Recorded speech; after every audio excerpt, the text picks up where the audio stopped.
Bonsoir à toutes et à tous, voici les titres de votre journal sur Monaco Info.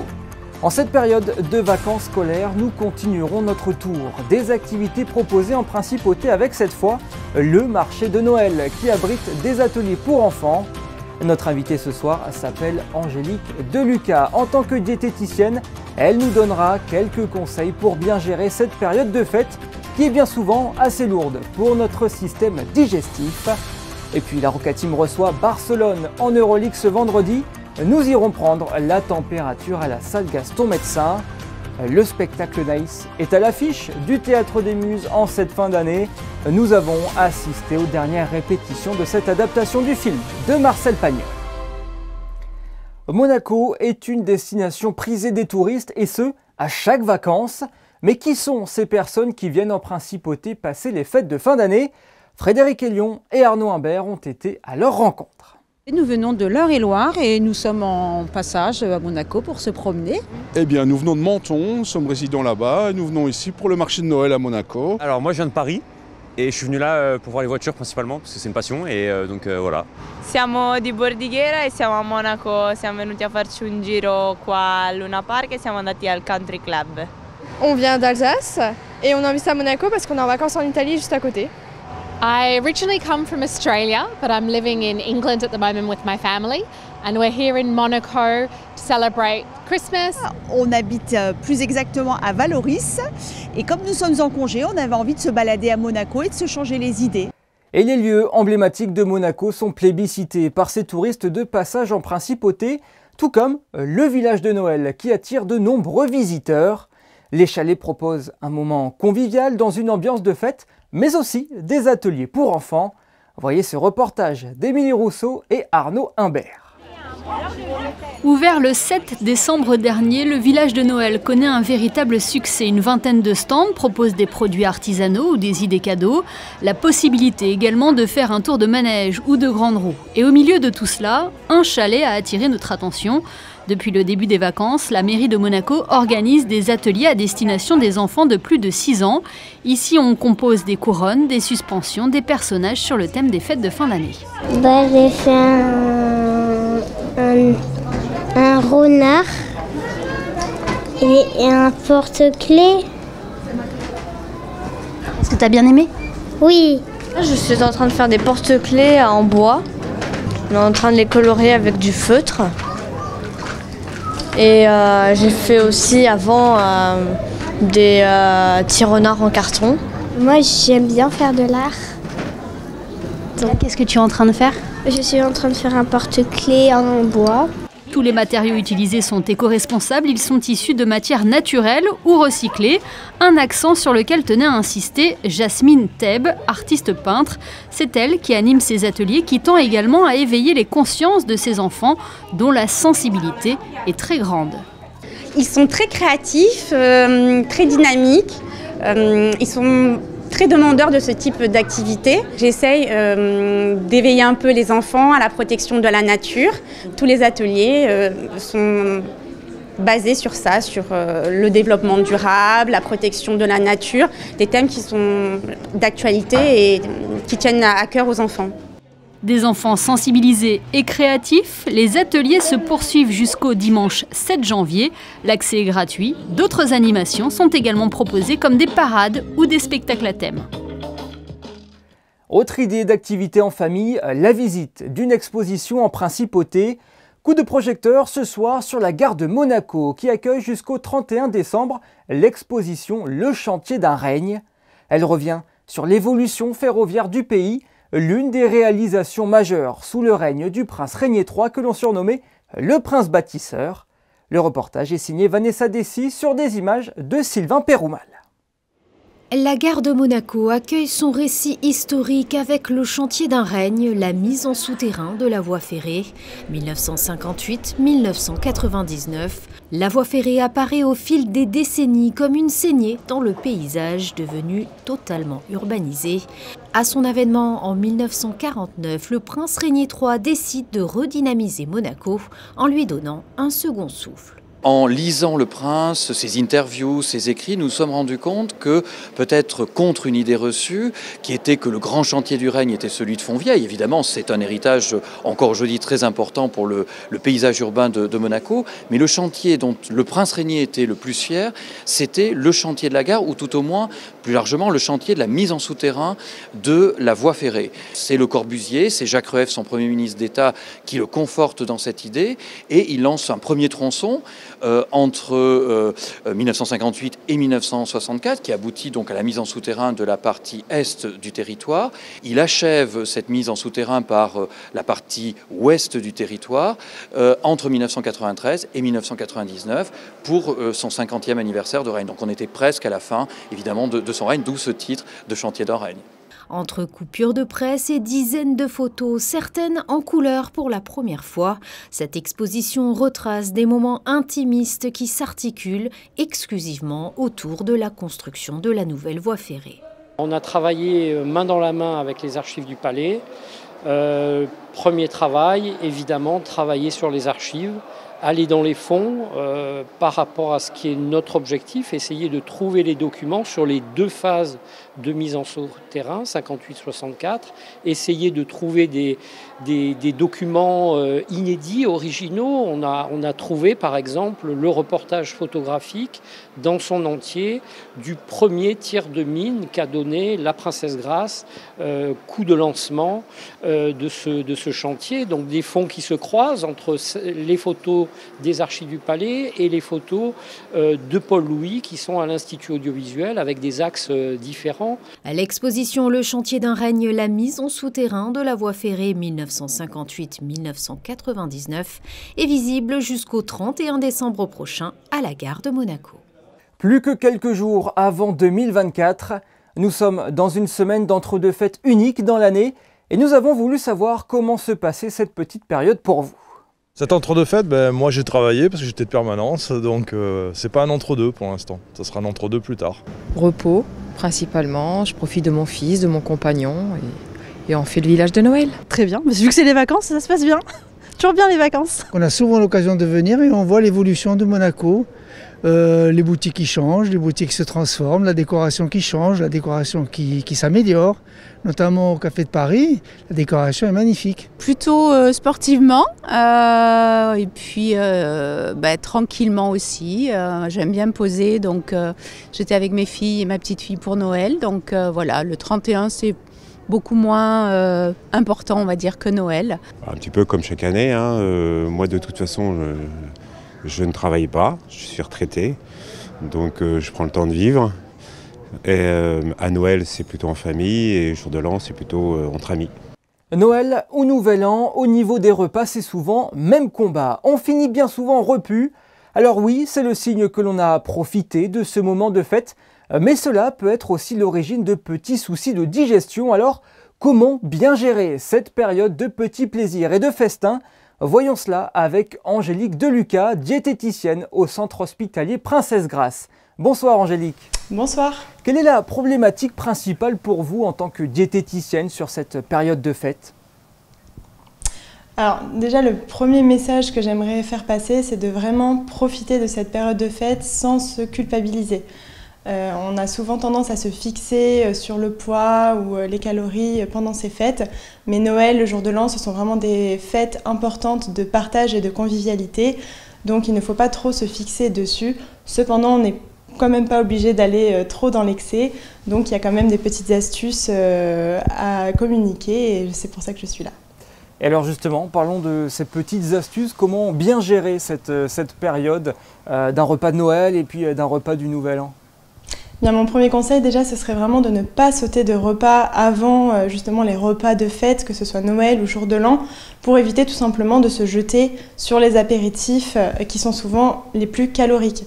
Donc vraiment garder une alimentation équilibrée et normale. Peut-être évidemment on va un peu plus alléger le lendemain, le corps de toute façon le demande, il en a besoin. Mais il faut vraiment goûter de tout, savourer ces petits plats qu'on a sur la table en petite quantité, se resservir si on en a vraiment le besoin. Donc être à l'écoute de son corps, bien prendre le temps de mastiquer lentement. Et puis si on n'arrive pas à être raisonnable et qu'on se retrouve malade le lendemain, est-ce qu'il existe des remèdes, des solutions miracles ou la recette à faire à tout prix? Alors il n'y a pas la recette miracle, mais effectivement il y a plusieurs petites choses à faire très simples.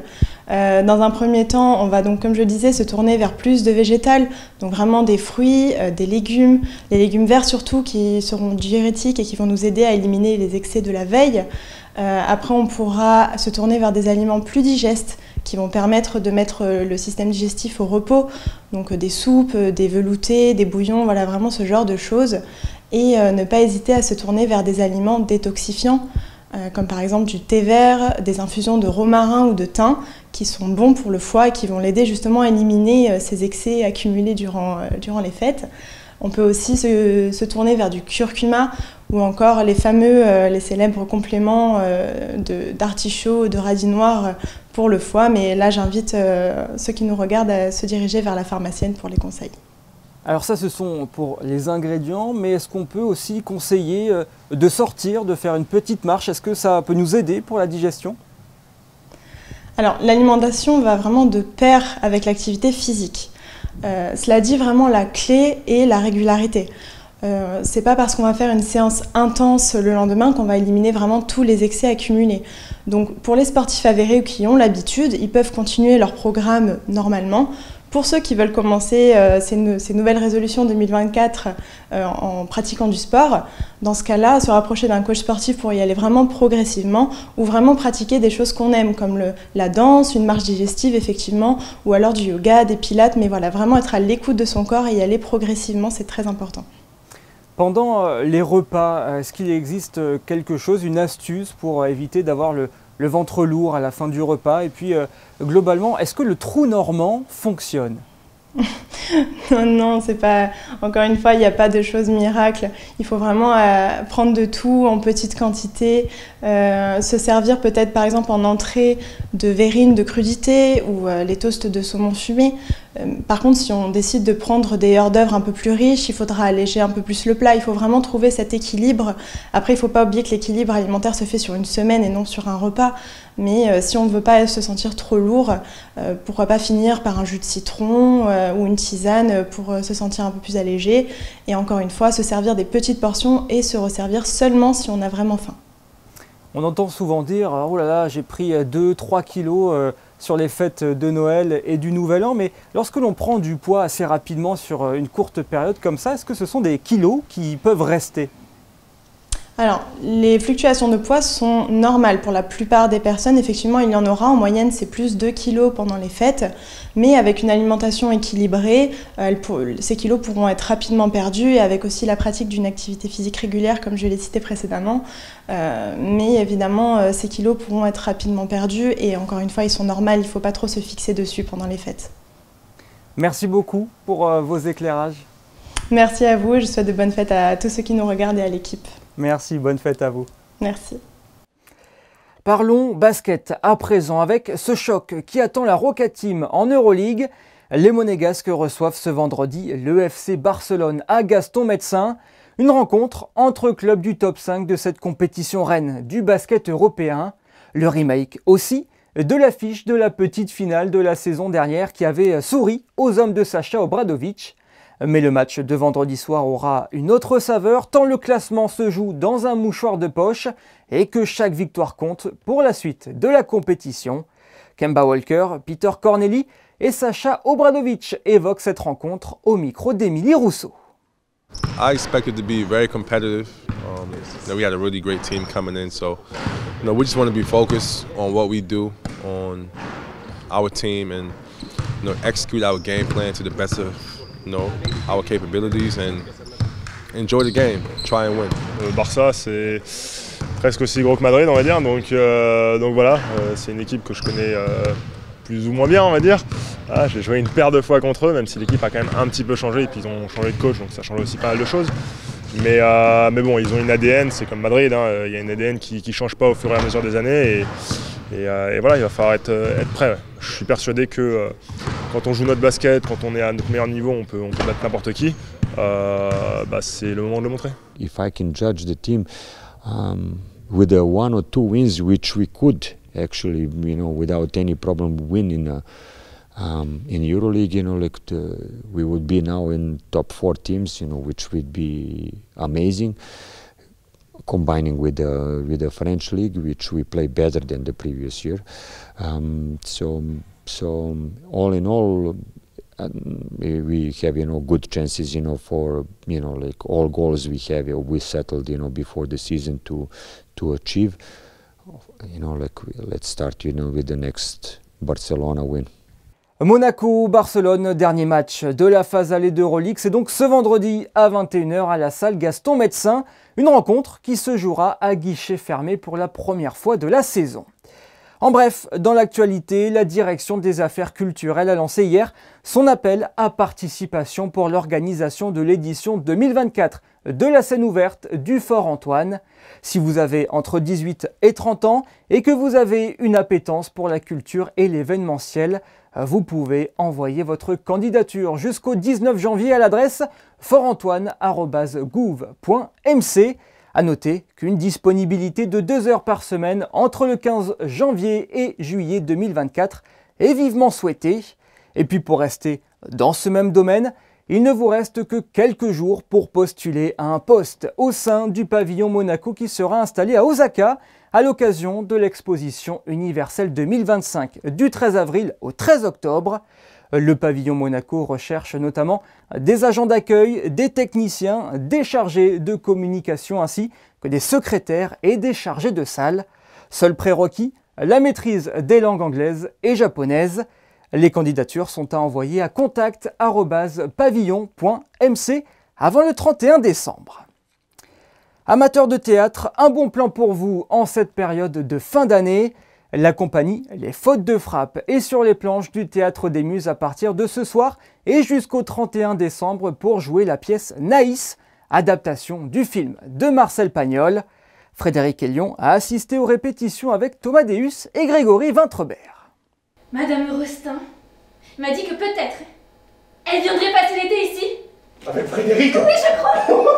C'est un peu un Roméo et Juliette à la provençale. Naïs est une nouvelle d'Émile Zola, adaptée au cinéma par Marcel Pagnol, avec dans les rôles principaux Fernandel et Jacqueline Pagnol. Arthur Cachia adapte à son tour le scénario pour la scène. La compagnie Les Fautes de Frappe revient pour la 2e fois au Théâtre des Muses pour jouer cette pièce, un condensé d'humanité autour des relations sociales et des sentiments humains. C'est l'histoire d'un bossu qui est handicapé par sa bosse, qui n'ose pas avouer son amour à Naïs. Naïs et lui sont paysans. Et Naïs, elle est amoureuse du fils des maîtres. Donc ce sont des classes sociales qui ne se mélangent pas. Ils partent, tout ce petit monde part passer l'été au bord de la mer vers Marseille. Et Naïs a une relation avec Frédéric, donc le fils de la famille bourgeoise. Le père de Naïs s'en rend compte, c'est un homme violent et il menace sa fille d'un grand malheur. Et voilà, donc on rit, on pleure. S'il a une facilité de nous faire passer du rire aux larmes en un mot, en un claquement de doigts, c'est la magie de Zola et de Pagnol réunis. La compagnie passera les fêtes de fin d'année sur les planches du Théâtre des Muses avec plusieurs représentations de Naïs, les 28, 29 et 30 décembre à 20h, ainsi que le 31 pour le réveillon à 20h et 22h15 avec une soirée dansante dans la foulée. Retrouvons Frédéric Hélion pour les prévisions météo à présent. À quoi peut-on s'attendre pour vendredi, Frédéric ? Aucun risque de pluie, Yannick, mais le temps sera mitigé avec un ciel voilé et une succession d'épisodes nuageux et d'éclaircies. Il y aura un peu de vent avec des rafales à 20 km/h et il fera 9 degrés le matin et 12 l'après-midi. Vendredi 29 décembre, vous pourrez souhaiter une bonne fête à tous les David. Ce journal arrive à son terme. Merci à vous de l'avoir suivi. J'aurai le plaisir de vous retrouver demain, mais avant de vous quitter, je vous propose de revenir en photo sur 1 an de commémoration du centenaire du prince Régnier III. Tous les instantanés sont signés des photographes de la direction de la communication. Passez une excellente soirée, à demain.